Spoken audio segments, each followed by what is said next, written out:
নমস্কার বন্ধুরা, আজ আপনাদের সঙ্গে একদম নরম তুলতুলে ফুলকো ফুলকো মালপোয়া বানিয়ে দেখাবো।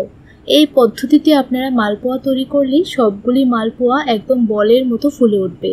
খেতে ভীষণ ভালো হয়। একদিন হলো আপনারা বাড়িতে তৈরি করে দেখবেন। আশা করছি আপনাদের ভালো লাগবে।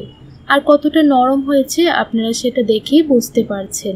আপনারা পুরো ভিডিওটা দেখার পর আপনাদের কাছে রেসিপিটি কেমন লাগলো অবশ্যই আমাকে কমেন্টের মাধ্যমে জানাবেন। তাহলে চলুন বন্ধুরা, কথা না বাড়িয়ে মূল রেসিপিতে চলে যাই। প্রথমে একটা বাটি নিয়ে নিলাম। বাটির মধ্যে 1 কাপ ময়দা দিয়ে দিলাম।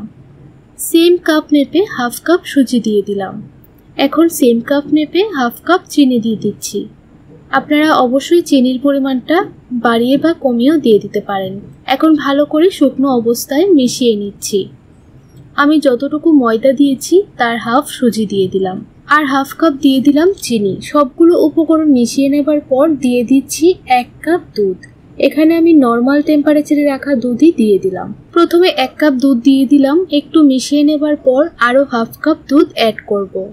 টোটাল আমি এখানে 1.5 কাপ দুধ দিয়ে দিয়েছি।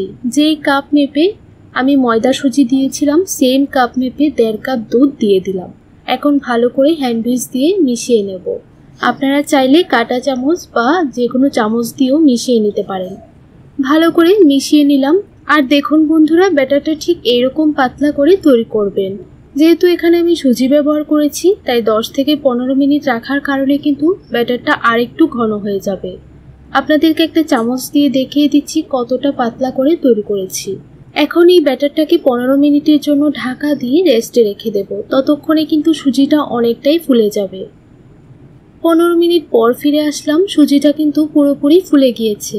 আপনাদেরকে একটা চামচ দিয়ে দেখিয়ে দিচ্ছি ব্যাটারটা কতটুকু ঘন হয়েছে। দেখুন বন্ধুরা, ঠিক এইরকম করে তৈরি করে নেবেন। তাহলে দেখবেন সবগুলো মালপোয়া একদম বলের মতো ফুলে উঠবে, খেতেও ভীষণ ভালো লাগবে। এখন আমি পিঠাগুলি তৈরি করে নেব।